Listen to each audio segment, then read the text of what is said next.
Mən Paşayeva Leyla Razi qızı. Bu artıq mənim 3-cü video müraciətimdir.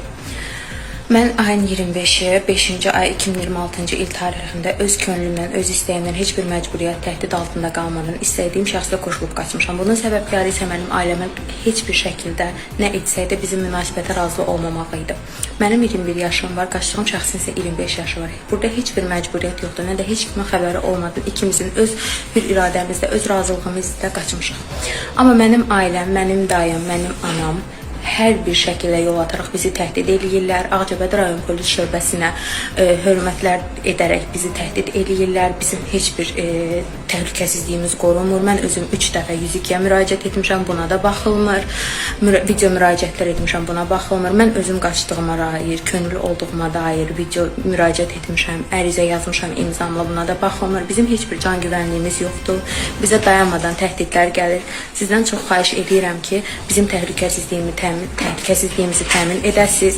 Daimi, anamı bizdən uzaq tutasınız, uzaqlaşdırılma qərarı çıxsın. Sizdən çox xahiş edirəm, bizim təhlükəsizliyimizi təmin edəsiniz. Çünki hər bir şey bizim öz hür iradəmizlə olub və burada heç kimin məcburiyyəti yoxdur. Mən özüm öz könlümlə gəlmişəm. Tabii bizi bundan artıq bir də bizi bu qədər aləmi və yaxud da ki, mənim sevdiklərimi narahat edirlər. Artıq bizi intihara cəhd edirlər. Məcburi bizi intihara cəhd edirlər. Bizim heç bir can güvənliyimiz yoxdur. Biz hədsiz qorxuruq. Bütün rəsmi qurumlardan xahiş edirəm, səsimizi eşidəsiniz. Bu mövzu bağlanmasa, məni ailəmə qaytarsalar, mən özüm intihar edəcəm və hər bir kəsin də adını verəcəm. Mən rayon mərkəzi polis şöbəsində Cavid bəylə də danışmışam, öz istəyimlə gəldiyimi də demişəm, buna da baxılmır.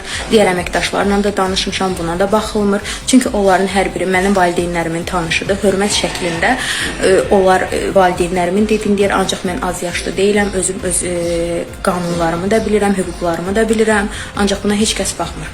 Sizdən xahiş edirəm ki, bizim təhlükəsizliyimizi təmin edəsiniz, daimi anamı bizdən uzaqlaşdırasınız. Yoxsa biz hər ikimiz intihar edəcəyik və bunun da yetərli qədər adlar yazıb qoyacaq. Günahkar birinci Ağcabədi rayon polis şöbəsi olacaq, qalan isə valideynlərimiz.